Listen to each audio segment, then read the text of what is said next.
For 2 years, Julia and I were fine. I mean, really fine. We'd been living together for 6 months, and it felt natural. Nothing out of the ordinary. But then, things changed. I don't know exactly when, but one day, it felt like there was this invisible wall between us. And I'm not talking about the kind of wall you can see and touch. It was more like something had shifted under the surface. Started with her work friends, Kate, Dave, Mandy, and Leo. They called themselves the Hive. And at first, it was kind of cute, you know? All this buzz about team spirit, a little goofy maybe, but harmless. But it didn't stay cute for long. It grew. Quickly. There were always group hangouts, office events that doubled as social events, and inside jokes that felt like a secret club I didn't get invited to. It was like she was living in this parallel world and I was just not a part of it. So, for our 2-year anniversary, I planned something special. Dinner at the diner we went to on our first date and a comedy show she'd been talking about for months. But she just, out of nowhere, told me she couldn't go. There was a team-building escape room thing the Hive had already booked, and she couldn't back out. When I asked if she could skip it, she looked at me like I just told her I'd burned down our house. She said, "They're counting on me. This is important." More important than us? That's when I knew something was broken. That night, when Julia was at the escape room, I sat there, staring at my phone. The silence in the apartment felt louder than anything else. It wasn't just the anniversary that stung. It was everything that had been happening lately, and I was finally starting to see it for what it was. A pattern.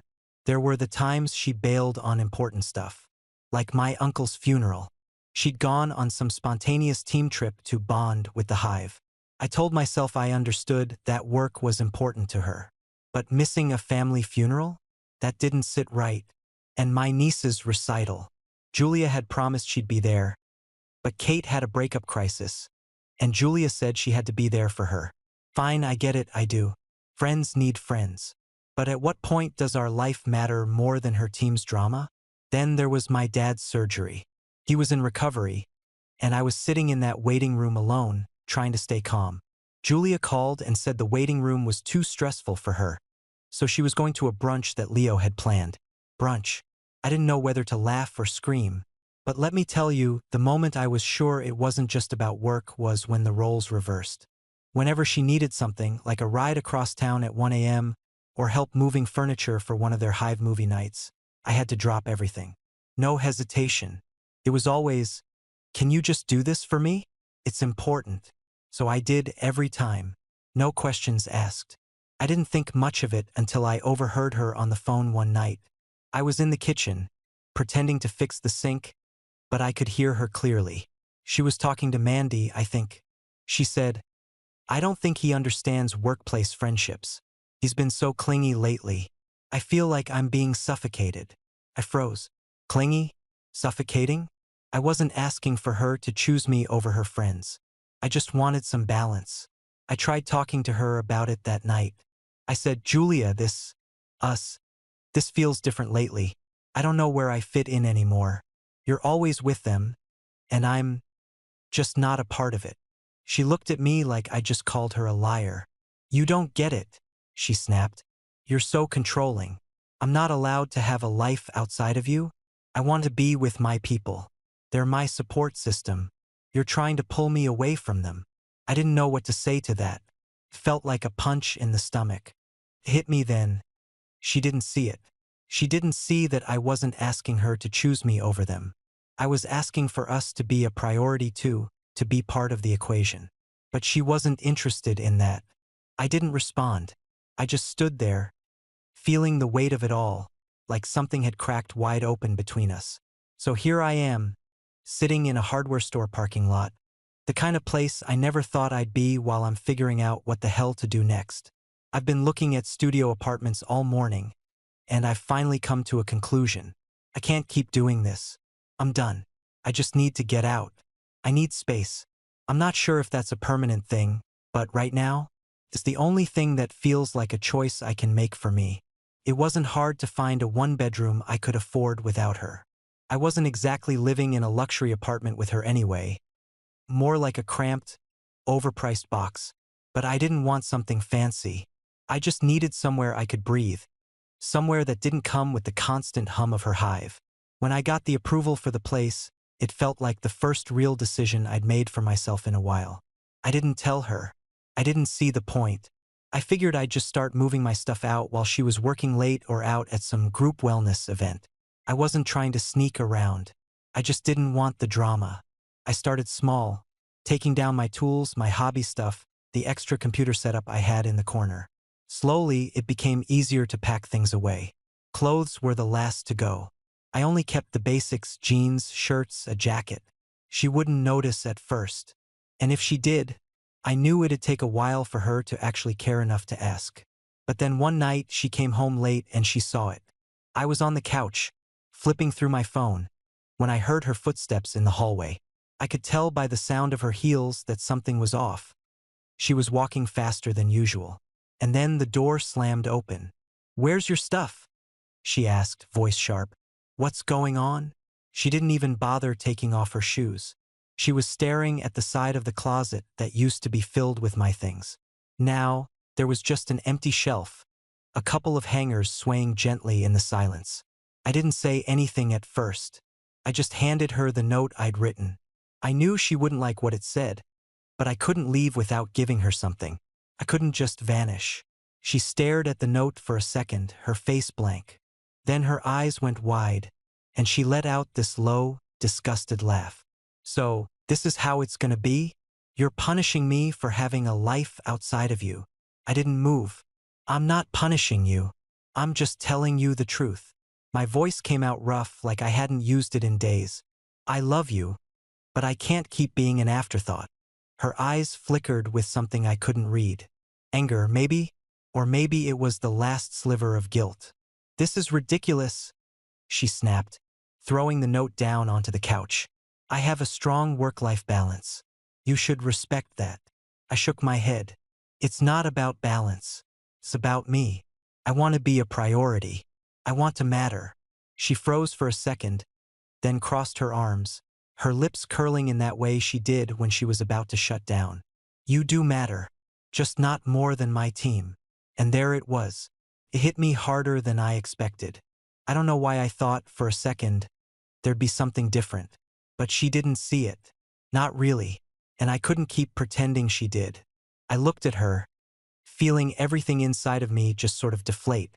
"I'm done," I said, my voice quieter than I meant for it to be. "I'm done, Julia."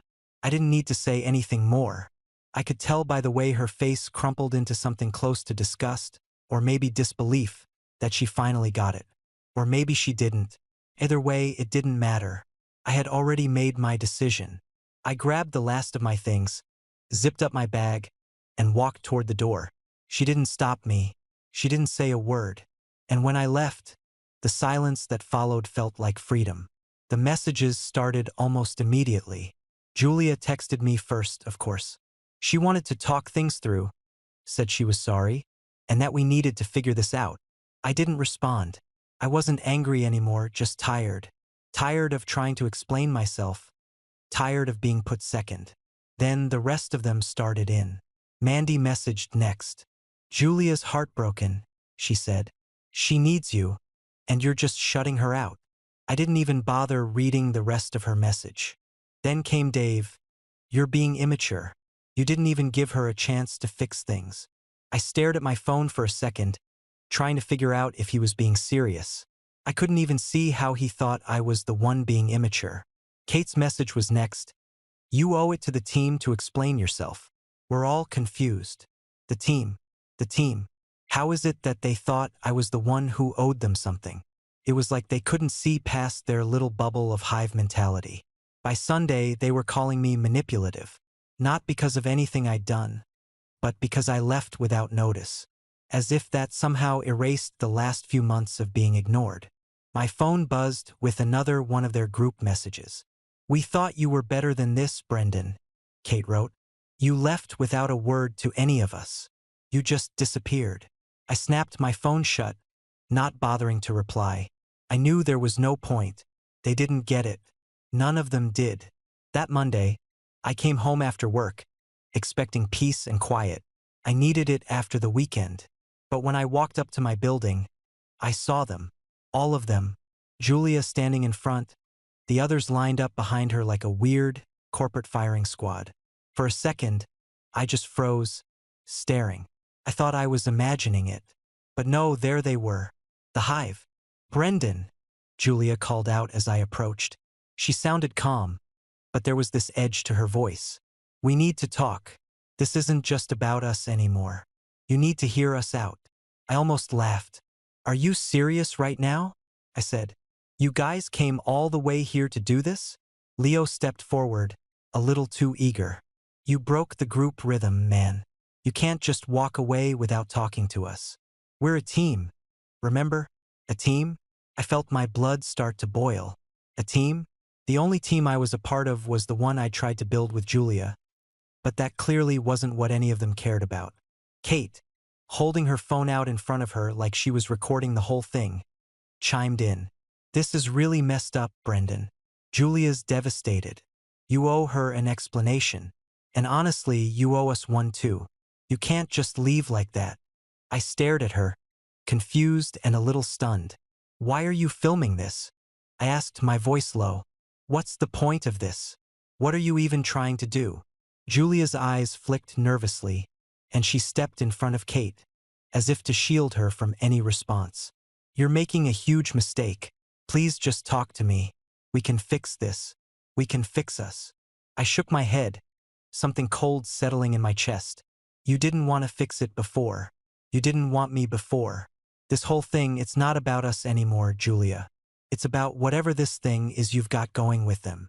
She opened her mouth, probably to say something else, but I didn't care. I was done. I turned around and walked toward the building entrance, hoping they'd take the hint. But of course, Leo was right on my heels, blocking the door. You can't just leave, man, Leo said, voice full of that irritating self-righteousness I'd grown so tired of. You can't just walk away from all of us. I didn't stop. I didn't even look at him. Yes, I can. I pulled out my phone and called security. When they showed up a minute later, the group started muttering, grumbling like I just set their world on fire. Julia looked shocked, like she couldn't believe it was actually happening. The security guard stepped up, speaking calmly but firmly. This is private property. You'll have to leave if you don't have business here. There was this awkward, tense silence. Then Leo muttered under his breath, You were never a team player anyway. The rest of them started moving toward the parking lot, grumbling to themselves, Kate still filming, like she had to capture the great betrayal of the century. I didn't care. I just stood there, letting the door close behind me. The sound of it felt final. Felt like a door I was finally able to walk through. The most surreal moment of my life had just happened, and I had no intention of looking back. 3 weeks went by. The messages from Julia slowed down first, then stopped entirely. I thought maybe she'd gotten the hint, but it wasn't like I was celebrating the silence. It just felt like peace, like the air had cleared, but there was still this heavy, lingering weight from everything that had happened. I blocked her number, and then I blocked the Hive too. Every single one of them. I didn't want to see another "we miss you" text or hear about how Julia was crying over me. I was done. I couldn't keep going in circles. And honestly, it felt good to finally draw that line. For the first time in what felt like ages, I could breathe without checking my phone every few minutes, wondering if I'd missed some new message. It felt like the world had gotten a little quieter, and I had space to think. I was able to go to bed without that knot in my stomach. It wasn't peace exactly, but it was something close. Then, out of nowhere, my phone buzzed one afternoon. It was Jason, my buddy who worked with Dave. I almost didn't open the message, but then I did. Dude, I don't know if you've heard, but the Hive is falling apart. I stared at the message for a second, confused. Falling apart? I typed back. Jason's reply came fast. Yeah, Dave's fiancée made him set boundaries. He's skipping game nights and group dinners now. Kate got transferred to Atlanta, so she's gone. Mandy and Leo are dating for real now, but even they want to do their own thing. Julia, she's not handling it well. She tried to plan this big core retreat weekend. You know, the whole crew. But no one showed up. Not even Dave. He told me she called him the next Brendan. I didn't know whether to laugh or feel sorry for her. I stared at my phone for a long minute, reading and rereading Jason's message, feeling this strange mix of emotions. It was hard to even care, but something in me just clicked. Julia had built her world around the Hive. She had made them everything, to the point where I was just an inconvenience. And now they were crumbling. Jason's next text hit me harder than I expected. Even at work, people are distancing themselves. Julia's kind of spiraling. I don't think she knows who she is without the Hive anymore. It hit me then. Julia wasn't just losing the people around her. She was losing herself. She had tied everything, everyone, to this team, and now it was falling apart. And I wasn't part of it anymore, but I couldn't deny it felt a little satisfying. I didn't know if it was karma or if it was just the way things worked out, but I couldn't help feeling like a weight had been lifted from me too. Because while she was losing her grip on everything, I was starting to find mine again. Things at my new place were simple, and I liked it that way. I wasn't thinking about her, wasn't thinking about them. The noise had stopped. I was starting over, in ways that felt bigger than just moving into a new apartment. I was building something for myself, something I could stand on without worrying if it would collapse. But even as I tried to focus on the quiet, Jason's words kept echoing in my head. Her identity is collapsing.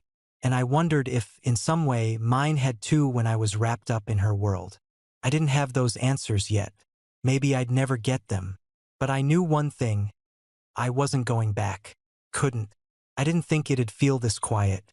My new place was small, but it was mine.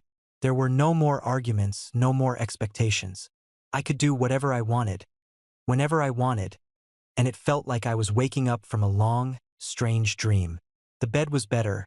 The kitchen was small, but had just enough room for a cup of coffee and a sandwich, and most nights, I slept through the whole night without waking up to check my phone or wonder what Julia was doing. I started to rebuild the things I'd neglected before. My brothers were the first. We'd grab beers at the local dive bar a couple of times, just hanging out, talking like we used to. No work talk, no group dramas, just regular stuff. It was like I'd been starved for that kind of normal, and now it was all coming back to me. Then I met someone. Her name's Ava. She's chill, funny, and not wrapped up in some kind of social performance. I liked that about her. She wasn't trying to force any kind of connection. She just liked being herself. She wasn't glued to her phone, always checking for messages, the way Julia had been. Ava had her own space, literally and figuratively, and it wasn't some calculated balance that she talked about. It just was. We went on a few dates, the kind where it wasn't rushed or rehearsed. We ate dinner, laughed about dumb stuff, and when we didn't have anything left to say, we didn't feel the need to fill the silence with pointless chatter. It was easy. That was the thing. It was easy. One night, we went out to this little Italian spot I hadn't been to in ages. The food was simple but good, and the dim lighting gave the place a cozy vibe. Ava was wearing this loose sweater and jeans, and she had this natural energy about her that made everything feel calm. When she set her purse down next to her on the chair, she didn't even glance at it. She just looked at me, her eyes clear and focused. For the first time in a long while, I felt seen. Not because I was holding her attention, but because it felt like she was there with me in that moment. We kept talking through dinner, about books, work, random things, and at some point, I noticed her phone still hadn't moved from her purse. No buzzing, no glances, just her and me, in this small corner of the world, no distractions. And it hit me, how rare that used to be, how rare it still felt. I hadn't realized it until then, but I'd gotten used to that constant hum of other people needing attention. How I'd always been fighting for her focus, just to have it drift away to someone else's problem. With Ava, it was different. She didn't treat people like they were everything. She just treated them like people. And that was something I hadn't known I needed until I saw it in action. It was small, but it mattered. That night, as we sat there, I thought about how much I'd put up with for so long. I'd been stuck in this cycle where I thought I needed to compete for attention, for affection, for time. But here I was with someone who didn't need that, and I was finally getting what it meant to be with someone who knew how to just be. That felt like a shift. A small one, maybe, but it was enough. Ava wasn't perfect. I wasn't perfect. But for the first time in a while, I didn't feel like I was trying to fix something, or that I had to earn space in someone's life. I just had it, and it felt good. Felt like peace. Came out of nowhere. I was sitting at my kitchen table one morning, sipping my coffee, when my phone buzzed. I didn't recognize the number right away. Then I saw the name. Julia. Been thinking about things. Want to grab coffee? I stared at the message for a while, not sure what to feel. I was surprised, but it didn't shake me the way I thought it might. I had been doing fine, better than fine actually, and I didn't want to go back into that. I didn't respond. The next day, another one. I realize now how much I took for granted. I missed the way we talked.